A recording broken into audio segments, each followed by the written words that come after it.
On this episode of MythBusters, We've been driving on the freeway.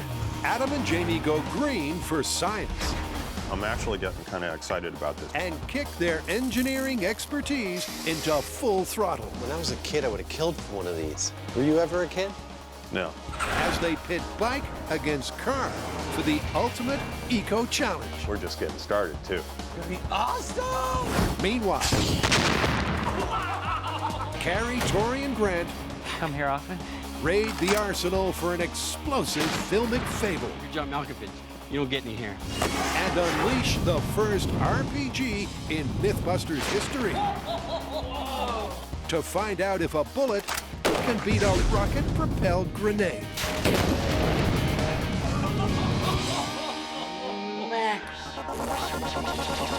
Who are the MythBusters? Adam Savage Working on these machines is great for my stand. and Jamie Heineman. Are you done screwing around? Between them, more than 30 years of special effects experience. Together with Carrie Byron, Tori Belleci, You ready to get your head cut off? and Grant Imahara. Save yourselves. They don't just tell the myths, they put them to the test.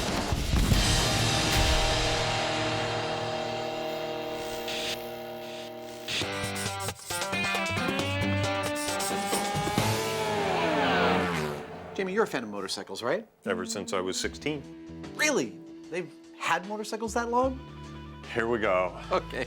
There is a trend apparently going on where people, including fans of MythBusters, are trading in their cars and driving motorcycles instead because they believe that's the more environmentally friendly choice. And what's their logic? Their logic is simply that because motorcycles are generally more fuel efficient than cars, they burn less gas and thus they must be better for the environment. Sounds sensible. But there are people that say not only is that not true, they claim that motorcycles pollute far worse than cars. Well, that sounds like something we need to investigate. I totally agree. There's no doubt both cars and bikes produce gases that can be harmful to the environment. And supposedly being smaller and using less fuel means that bikes produce less. So is there fuel to this fire? Are motorcycles a greener machine than cars? Well, clearly this involves getting a bunch of different cars and motorcycles, testing them and comparing the results, right? Right, but which ones? I mean, there's tens of thousands of makes and models of each. What do we choose? Well, why don't we get some of the most popular models of the last 3 decades? A representative sample, right. Some cars and bikes from the 80s, the 90s, and the noughties. The noughties are 2000 till 2010. That sounds like a perfect way to do this. Well, let's get our hands dirty. Okay. Whoa, where are we? This will be our base of operations. Let's walk you through the particulars.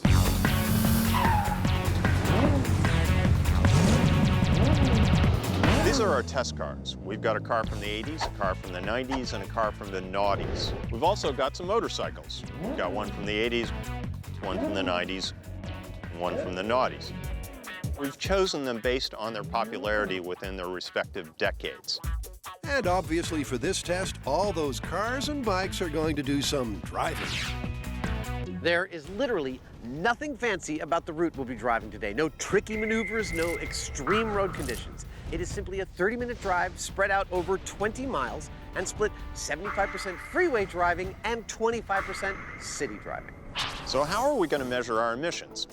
Well, that's where these guys come in. They're from the Clean Air Technologies division of Global MRV, and they've brought with them something called the PEMS, or Portable Emissions Measuring System. And basically, you know when you take your car in to get it smogged? Well, that's what the PEMS does, except it's more accurate in its real world, because you put it in the vehicle, you stick a probe in the exhaust, you hook it up to the engine, and you drive the car or the motorcycle around for a while, and voila, instant data. Instant data, that is all important for this test. The PEMS will track every kind of emission, including the greenhouse gas carbon dioxide, the smog-causing carbon monoxide, and the nasty oxides of nitrogen. The numbers we get should be precise enough to allow us to call whether the motorcycles or the cars are better for the environment. And with 6 vehicles, that's a lot of driving. I'm ready. All right, let's do this. All right, here we go. But thanks to the wonders of non-linear editing, Okay, this is bike. versus car. The 30-minute test for the 80s, 80s. Pollution test in 3, 90s, 2, and noughties 1, go. can take place simultaneously. And we're off. Dun, dun, dun, dun, dun, dun.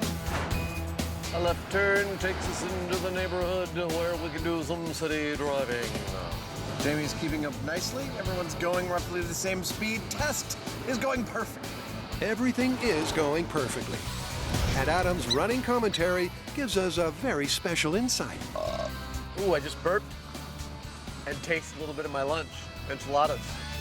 As the guys gather their data, I must say I never quite understood the dogs in sweaters thing. I mean, they're cute as blazes, but I like petting my dog. I don't like petting a sweater.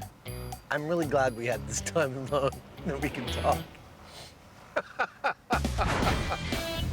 after a few minutes of city driving, the freeway portion of the testing begins. I am driving for scientific testing on the freeway in Northern California.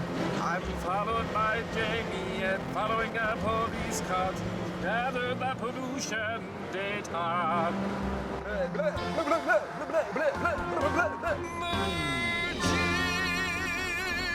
This monologue, it's not even half crazy. It's like full crazy. Full crazy. And there is one preoccupation that plagues Adam as he drives. You'll notice at this point in the drive, I haven't picked my nose yet. That's on purpose. I still have not picked my nose on camera. I hope you appreciate my self-restraint. Oh, is that a nose pick? Did you catch a nose pick on camera? That was more like a swipe, but technically the tip of my finger did enter my nose. Oh, another one. Oh my God, it's happened. While Adam's been keeping himself entertained, a traditionally stoic Jamie has been putting the bikes through their paces. Eventually, after 30 minutes in each vehicle, the testing comes to a close, and Adam finishes how he began.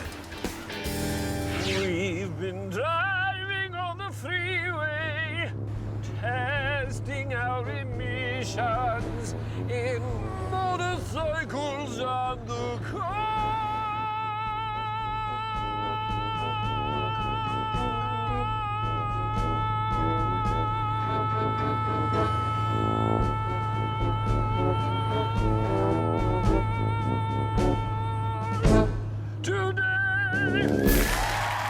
Thank you. Thank you very much. After a full day of driving, we've done 3 runs with 6 vehicles and collected 24 separate points of data. Home sweet home. There we go. So that's it? Yeah. It's time to head back to the shop and see what it means.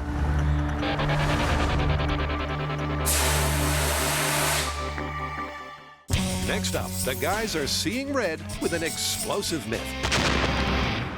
You're gonna love this. Why? Because after 180 or so episodes, we finally found an excuse to use a rocket launcher. Yes! What are we testing? This one comes from the movie Red, Retired and Extremely Dangerous. Okay, here's the scene. There's a standoff. Our hero has a revolver, and our villain has a rocket-propelled grenade. They both fire, and the bullet and the RPG meet in mid-air. The bullet triggers the RPG, causing a huge explosion, killing the villain, and the hero walks away unscathed. So that's 2 rocket-propelled grenade myths for the price of 1. Will a bullet trigger the warhead? And when it explodes, would it really be bye-bye Rocketeer, with only the bad gal going up in flames? So, where to start? All right, 2 myths, 1 scene. Now, the first one is, can you set off a round from an RPG using a bullet? Well, to begin with, I think we need to match both the gun and the rocket launcher from the movie. Then we point them at each other and fire. Simple, right? Okay, besides being a logistical nightmare, you can't shoot a rocket launcher in California. But I know a place we can. Luckily, the team have friends in high explosive places, so they head to the MythBusters Rocketeering HQ. To test the myth of our RPG handgun face-off, we've come to one of our favorite places. New Mexico Tech sort of feels like a second home. Why do we love this place so much?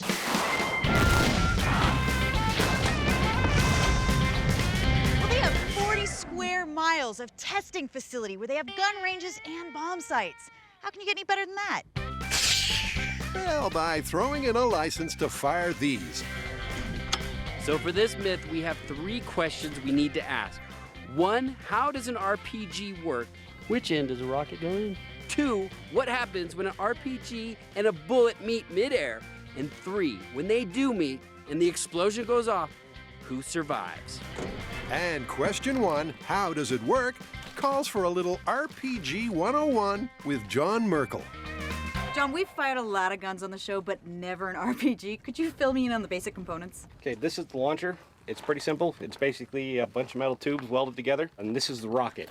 So when it fires, it kicks the RPG out of the tube, and partway to the target, the rocket motor lights and makes it accelerate. And what actually causes the fuse to arm? Setback. G-forces, when it comes out of the tube, it goes from 0 to 140 meters per second in about 6 milliseconds, so it's experiencing a lot of Gs. Is this as dangerous as it looks? Right now, no, because it's not armed. You have to fire it out of the launcher to arm it. That's when it gets really dangerous. But like any explosive, if you do something stupid with it, it can be very dangerous. So, can we fire it? Unfortunately, no, that's my job, but I will let you pick my target. Okay, good, because we've got the perfect target for you. This is ridiculous! Anybody wants to talk to me, I'll be in my trailer! Eventually, Tori is coaxed out of his trailer because it's time for the practical demo of exactly how the RPG works. All right, do you guys realize this is the first time in the history of MythBusters that we've ever shot an RPG? All right, this is RPG versus trailer, just to see what it does. 5, 4, 3, 2, 1. It's gone. The trailer is completely gone. That was so fast. That was so much more energetic than I thought. That didn't look anything like you see in the movies. No, it's like bang, bang. Let's check the wreckage. Yeah, right. Outside, they find a trail of RPG devastation. Or should that be an RPG devastated trailer? Wow, that is a scary amount of destructive force right there. Well, now we know how an RPG works. Yep, they couldn't have asked for a better demonstration. That was an incredible amount of devastation. That trailer didn't stand a chance. And the other thing is, it doesn't look like it does in the movies. In the movies, you see like a white plume. This is like bang, bang, and it was over.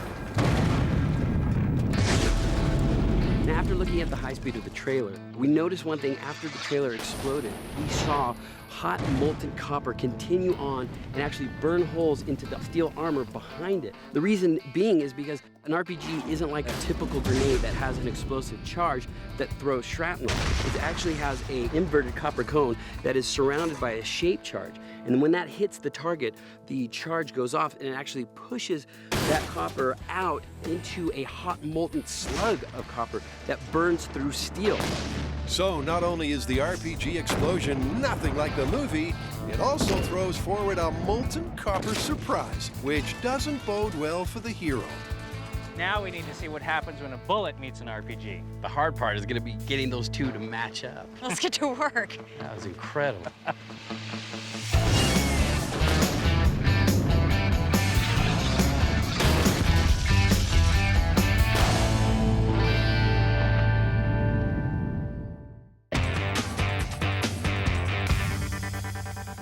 The MythBusters have been behind the wheel and in the saddle to find out which is greener, the car or the bike. And finally, the data is in. So after some swift consulting, equating, and calculating, the guys have the emissions verdict.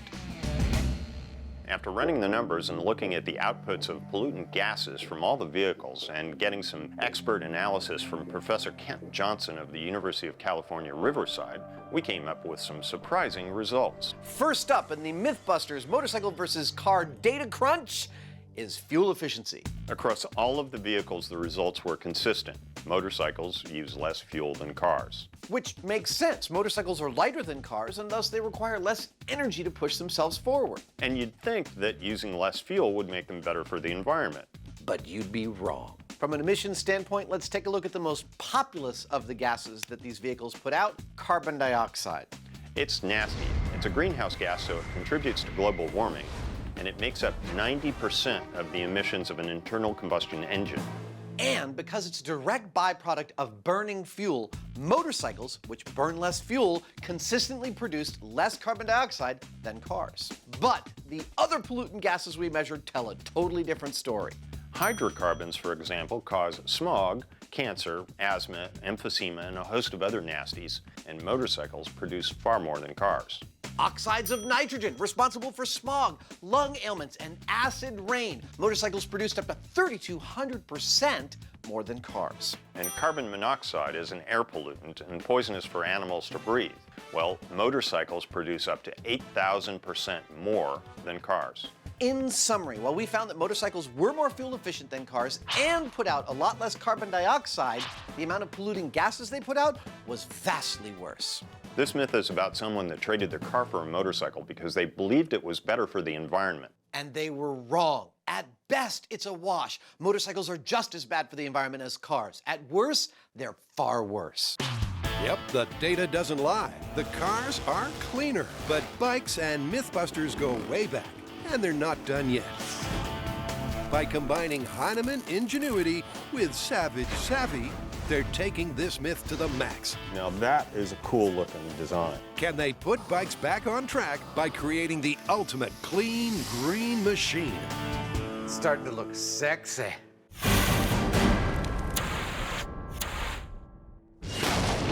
KTG are taking on an RPG. And it's got nothing to do with role-play. In this movie myth, the villain is taken out by their own rocket-propelled grenade, all because of a well-timed bullet. Now, so far, we've seen what happens when an RPG hits a trailer. And it turns out it's not looking so good for the myth. Because once an RPG detonates, it fires a stream of molten copper through and beyond the target. But you know what? This is MythBusters. We can't give up here. What we want to look at next is what happens when a bullet meets an RPG. Can it even trigger? Indeed, but getting a tiny bullet to hit the warhead on the head is tricky. Luckily, by joining forces with NMT, they've come up with a solution.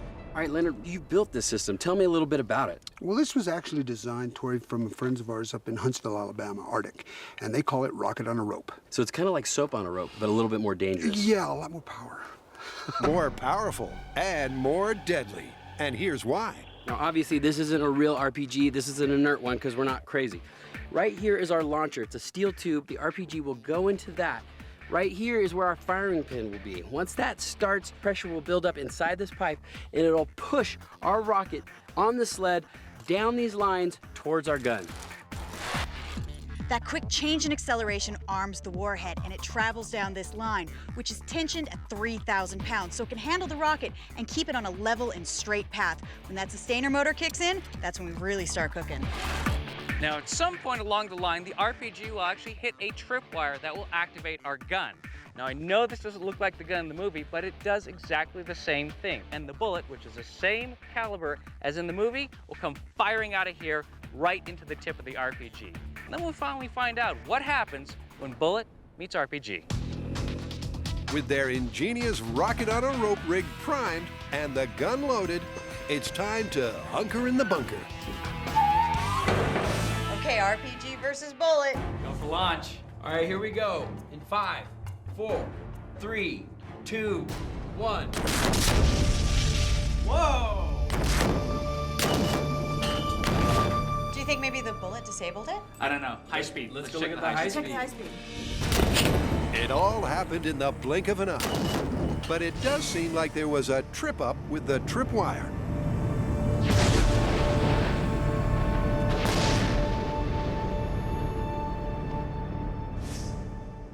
So is that a negative on the bullet? No gunfire. This is one of the most challenging myths to test. We knew this was going to be hard. Yeah. Yeah, but for our rocket on a rope, the misfire wasn't the only problem. So our first test, we were not able to hit the RPG with the bullet. And there was a couple of reasons for that.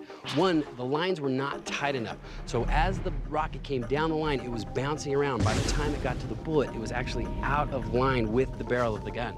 Not only that, the bullet didn't even fire. The trigger was not sensitive enough. So we've made some adjustments. We've put more tension on the line. That way that'll keep that rocket stable, and we have a more sensitive trigger. So that way by the time the rocket gets to the barrel, the gun will fire. And then finally we'll find out, will an RPG get set off by a bullet? With the rig adjusted and a new warhead loaded, it's back underground for round 2. I think it's time for another shot. All right, here we go. 5, 4, 3, 2, 1.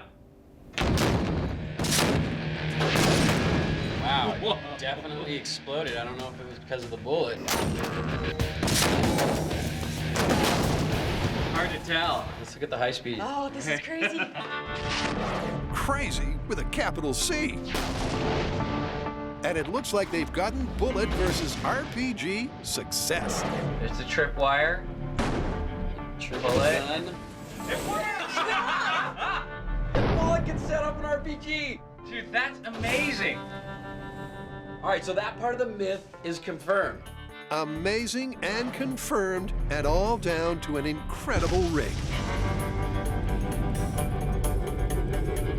We are so impressed. This was such a feat of engineering. New Mexico Tech actually created a rig where the tip of an RPG could hit the tip of a bullet.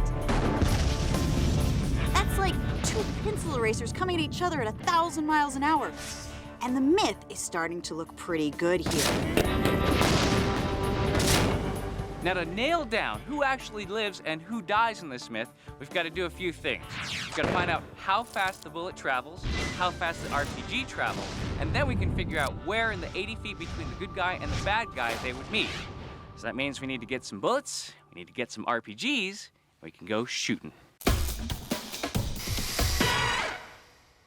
So for the oxides of nitrogen, the hydrocarbons, and the carbon monoxide, the bikes put out more pollution than the cars, but somehow I don't feel like you're done with this story. No, I'm not, and here's why. Ultimately, the amount of pollution that comes out of a bike has to be related to the amount of fuel that goes into it.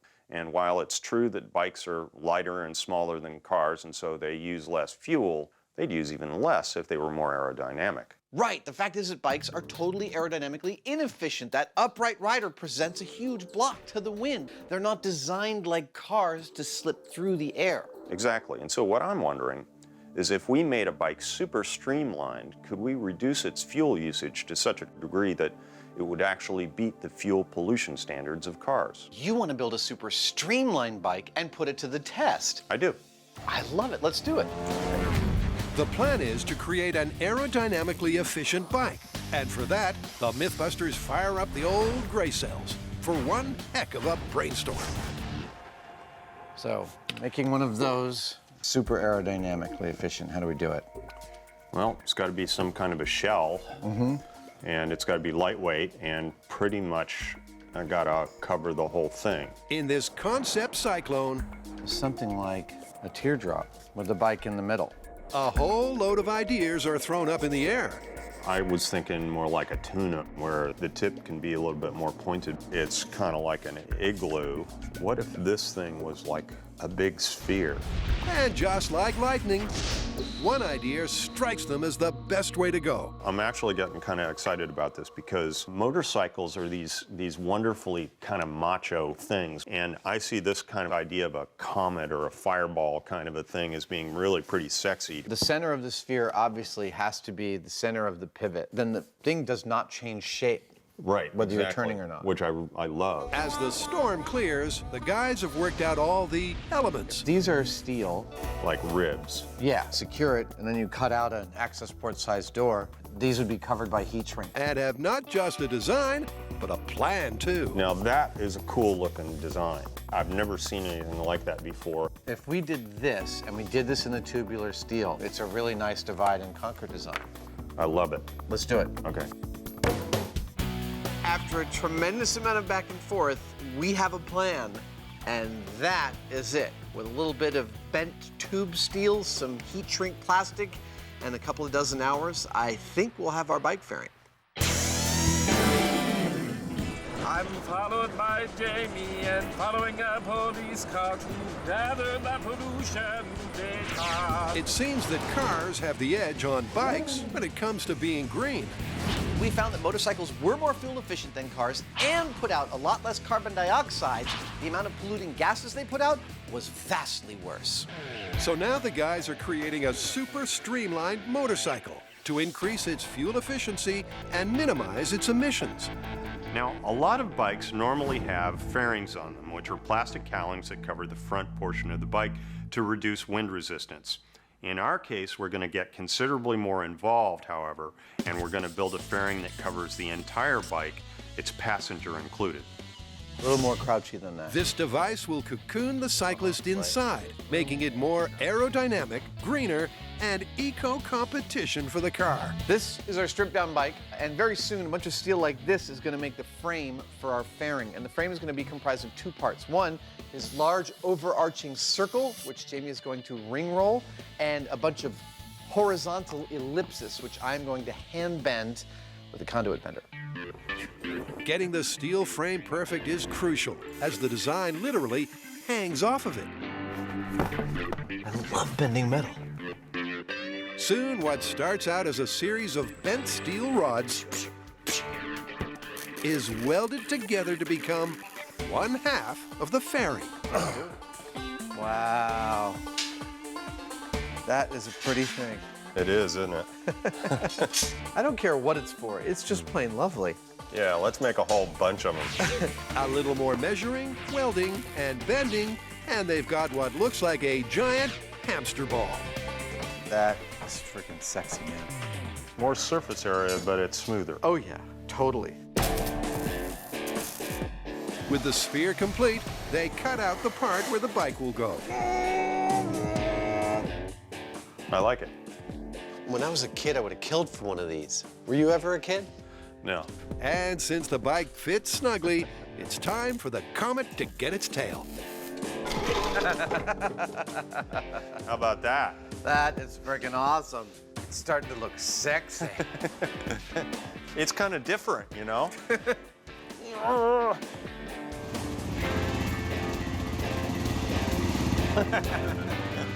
You know what I realized it is? It's one of the space pods from 2001. Oh yeah, I was trying to place it. Dude, that is insane. It looks awesome. It's perfect. I don't think we could have made it any narrower, tighter. Really, there's almost nothing wasted in this shape. It's a perfect teardrop.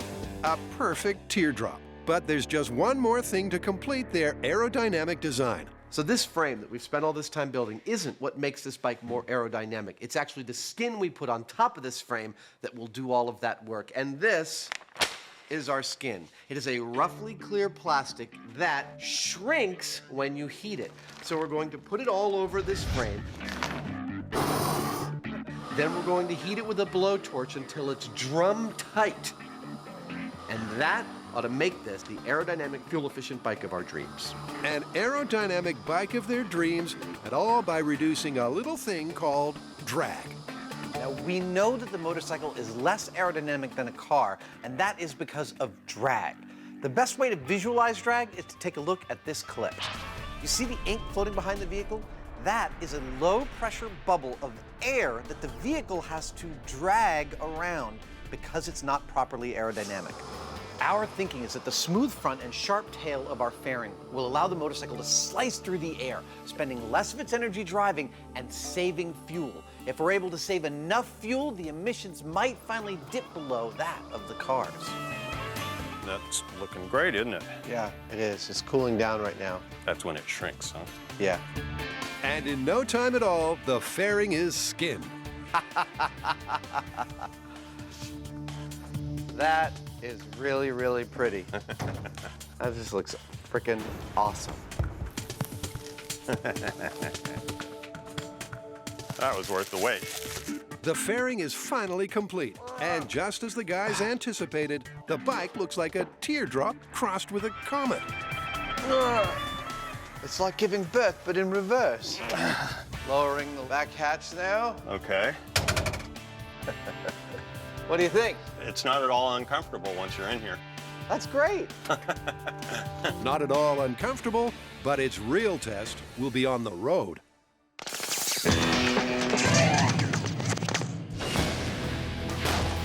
It may seem unlikely, but the team has proved that a bullet can trigger an RPG. Now, they need to know where in the air they would meet. Ready to do some science? You know I am.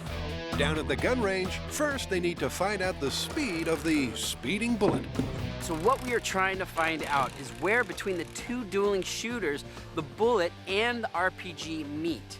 Now, we've set up a scale 80 feet long, just like two 40-foot truck containers, like the scene in the movie. So what we're gonna do is shoot the gun and the RPG, measure how fast each of them are going, then we'll be able to calculate exactly what point the two meet and the explosion happens. And just how far away that explosion is from the shooter and the Rocketeer. So here's how the experiment's gonna work. We're gonna use the same gun they had in the movie, a Smith & Wesson 460. It has a muzzle velocity of 2,200 feet per second. We're gonna fire it through this piece of foil, which will start the timer. The bullet will hit this plate, firing the switch and stopping the timing sequence. We're gonna do it at 40 and 80 feet. And through that, we should be able to see where along the path the bullet and the RPG meet. Keep going, stop. So first up, Tori's packing the heat. Dude, this thing's so big, it looks like a cartoon gun. To find out the speed of the bullet at 40 feet. All right, this is the speed of the bullet from 40 feet.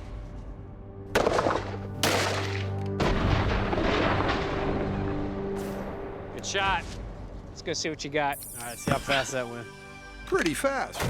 22 milliseconds to be precise. It turns out from 40 feet away, it takes 22 milliseconds to hit the target. Now we're gonna move back to 80 feet and see how long it takes to hit the target. Next, it's Grant's turn to turn on the firepower. But I'm not gonna do this one standing up. I'm gonna do this one on a rest because not only am I not John Malkovich, but I'm not retired and I'm only moderately dangerous. Okay, this is timing the bullet from 80 feet. Are you ready? Ready. Got it. See, you're not mildly dangerous. You're a bad man. All right, let's see how fast it took. What do we got? 42 milliseconds. Perfect. That adds up. All right. After a hard day's shooting, the guys have the bullet speed. Now, to the second part of the equation, the rocket-propelled grenade. It's a good day to be a Mythbuster. Got that right. So we know how fast the bullet flies. Now it's time for us to find out how fast the RPG goes. We're gonna take our RPG-7 launcher, set it up in the test stand, put our scales behind it, and plot the data points. And from that, we'll be able to find out where the bullet and the RPG are likely to meet. Whoa. And all that means is setting up the gauges just as before. But the wind has other ideas. You know, whenever I'm in 60-mile-an-hour wind, I like to put up a big sail. Whoa! Last time we went on a Mythbusters road trip, we were in way steep snow and 60-mile-an-hour wind. We thought, that's our extreme weather for the year. This time, 60-mile-an-hour winds and blazing sunshine. Oh, our family vacations are crazy. Finally, the wind dies down. The rocket is primed, and it's firing time.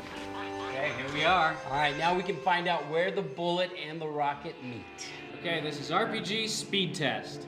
In 5, 4, 3, 2, 1.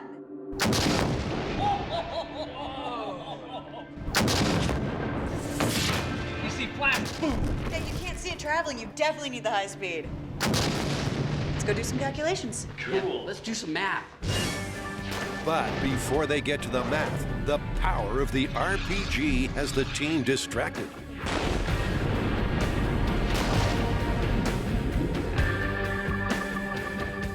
Wow, it totally penetrated. It went all the way through. That is crazy. That's like 3-inch armor plate. Well, let's find out how fast it went. All right. All right, well, let's use multiple data points because there's 2 stages. We reached 20 feet in 43 milliseconds, 40 feet in 83.6 milliseconds, 60 feet at 125 milliseconds, and 80 feet at 161.3 milliseconds. Okay, so if we flip this around, we see that the bullet and the RPG meet at 64 feet. So that's 64 feet from the bullet firer and 16 feet from the RPG firer. All right, so why don't we set up the RPG at that point between the 2 shooters and see which one of them survives. If anybody. It's a given that if something's aerodynamic, it'll slice through the air better. But does making a bike more streamlined also mean it'll become greener than its four-wheel counterparts. We've coned out the Alameda runway, and it is going to be our closed course for motorcycle testing today. I'm 40. We're going to use it to replicate the exact same conditions of freeway and city driving we had for the first round of vehicle testing. Jamie's going to start out on the motorcycle and do 7 laps all the way down to the end of the runway and back, which gives us 15 miles of freeway driving, just like we want. This is both the start line and the finish line after a bunch of laps. Then I've marked out a little city course of some stop and go traffic, and that Jamie has to do 25 laps of to give us the 7.5 miles of city driving we need, and that should give us a set of comparable numbers. No city course is complete without signage, and we've got signage. Heinemann Crossing. The course is fully set. We are ready to test. All we're waiting is for Jamie to arrive on his shiny new motorcycle. And here he comes now. On a steel horse, he rides. You know he's wanted, dead or alive. Yep, first is the baseline for the bike without its fairing. But before Jamie gets on his bike, why did he choose it for the Beat the Car test? The name of the game here was to find a motorcycle that is as environmentally friendly as anything currently available on the market. That means it needs to be of relatively small displacement, fuel injected, have a catalytic converter, and any other pollution controls available on motorcycles as of this date. So that's why we've selected this bike. It's a 250cc late model single-cylinder motorcycle that meets all of those qualifications. And once again, the PEMS will sniff out all its emissions for this baseline test. Are you ready? I'm ready. All right, remember, 7 big laps, 25 small ones. I'll be counting them down. Here we go, late model, low displacement bike test, and 3, 2, 1, go! Oops. One more time. In 3, 2, 1, go! And now we wait. First off, Jamie goes round in circles at 50 miles per hour for 15 miles of freeway driving. Now it's time for some city driving. Then he's in the loop for the city conditions, complete with a stop sign at a 25 mile per hour speed limit. Finally, after looping both loops for 30 minutes in the saddle, now it's a finish line. It's time to get a readout on the control data. The results are in. We have our baseline for our modern bike. The good news is that it's the most fuel-efficient bike we've tested by far, and it gave the cars the best run for their money we've yet achieved. The bad news? Its dangerous emissions are still surprisingly high. Will our aerodynamic fairing increase the fuel efficiency, and will the increase in that fuel efficiency dilute the dangerous gases? I don't know, but it's time to bring out the bubble.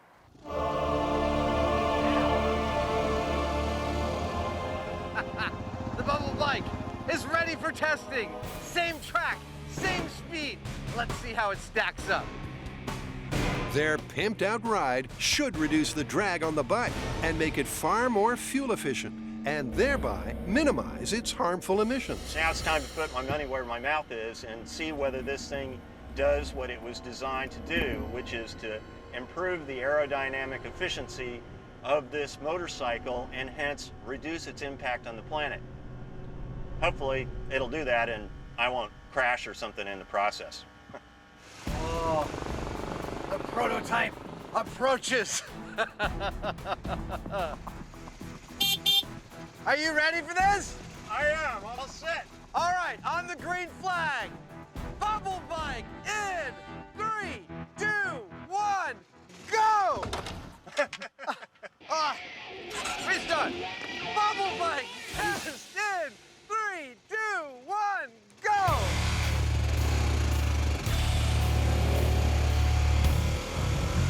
That's the second time he popped the clutch on the starting line. After an identical start, it's an identical course, starting with a pedal-to-the-metal blast of freeway driving. Lap 1 is away. You know those old films of like people trying to take off of cliffs and flying machines and they crash when they land? That's exactly what that thing looks like. I'm getting to like this. Then it's science fiction in motion as Jamie puts the bubble through its city driving paces. It's getting kind of hot in here. All right, Jamie, this is your last lap. Last lap. And with that, Jamie's bubbly ride comes to an end.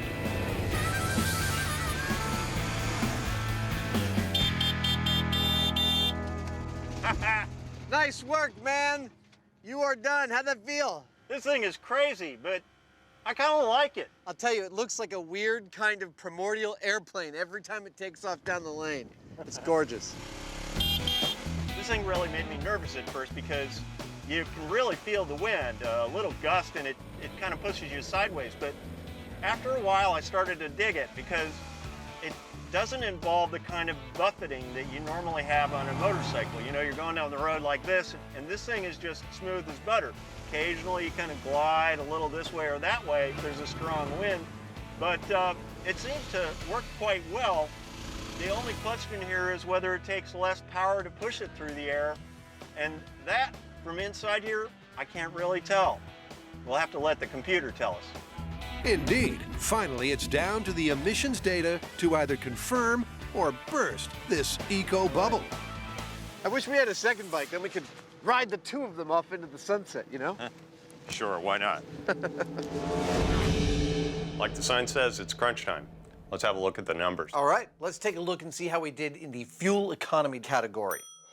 Well, the fairing bike did pretty well. It got 70.9 miles per gallon. It's the best across the board. Now, I would expect, because of the increase in fuel efficiency, to see a corresponding drop in carbon dioxide emissions. Let's call up the carbon dioxide chart and see how we did. And there you go, 105 grams. That's a fraction of everything else on the chart. That is fantastic. Now I'd like to see how we did in all of the other emissions. Let's call up the last chart. Oh. Not so good. It is solidly in the middle, and the cars are still winning hands down. Yep. Where does that leave us? Well, you know, it's tricky, because if you look at CO2 alone, the bikes win by a large margin. But if you look at all the other pollutants, then the cars are far better for the environment. I think it's got to be busted, and here's why. Over time, cars have made a remarkable improvement very steadily. And the bikes, well, the bikes have gotten better, but not near as much. Yep, I agree. At this point in time, it is not better for the environment to trade your car for a bike.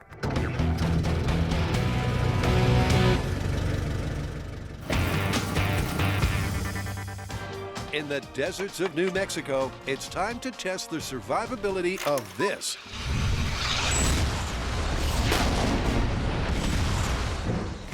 But before they bring in the dummies, there's just one problem. Oh, I lost my head. Okay, John, so based on our data, if an RPG shooter and a gun shooter are 80 feet apart, the RPG and the bullet will meet at 16 feet in front of the RPG shooter. What do you think about this? The biggest problem with that is that the RPG won't be armed at 16 feet.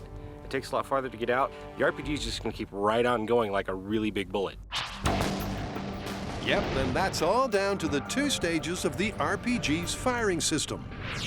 The first stage of ignition throws the grenade out of the launcher at around 384 feet per second. This sudden acceleration triggers stage 2, activating the rocket propulsion and arming the warhead. So unlike the movie, the rocket must be at least 60 feet from its target to arm. So it looks like the myth is pretty much busted outright, but what if it were a fluke? How could we still look at this explosion? We can do this by actually moving the target farther away from the RPG launcher to a range where it will actually be armed and positioning our dummies in the appropriate positions for the two individuals. All right. Can I fire the RPG? Ooh, we'll see. Yes! Right, all is not lost. For the final parameter of survivability, they'll tweak the setup to simulate a faulty RPG. This time, the RPG will fire from 60 feet behind the stand-in Rocketeer. I think we might have to increase our budget on mannequins. This is a pretty ugly woman. Come here often. And just like the movie, 16 feet in front of her is where the now armed warhead will trigger.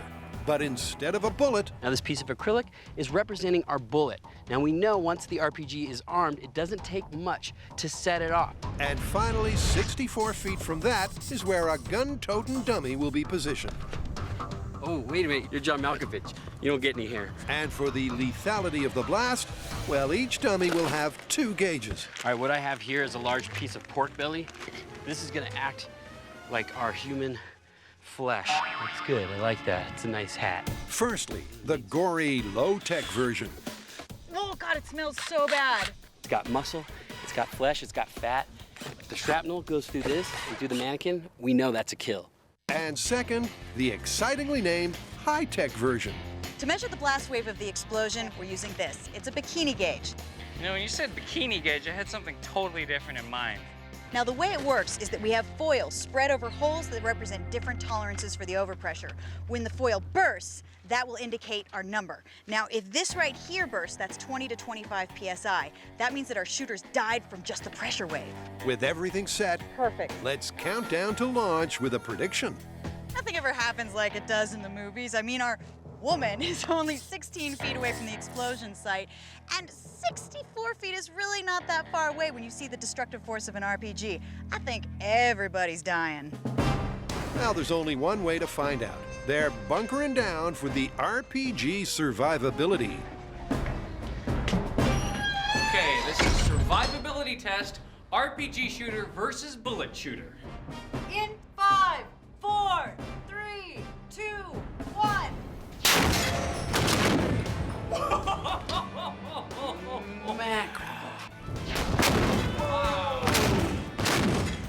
That was intense. Intense is right.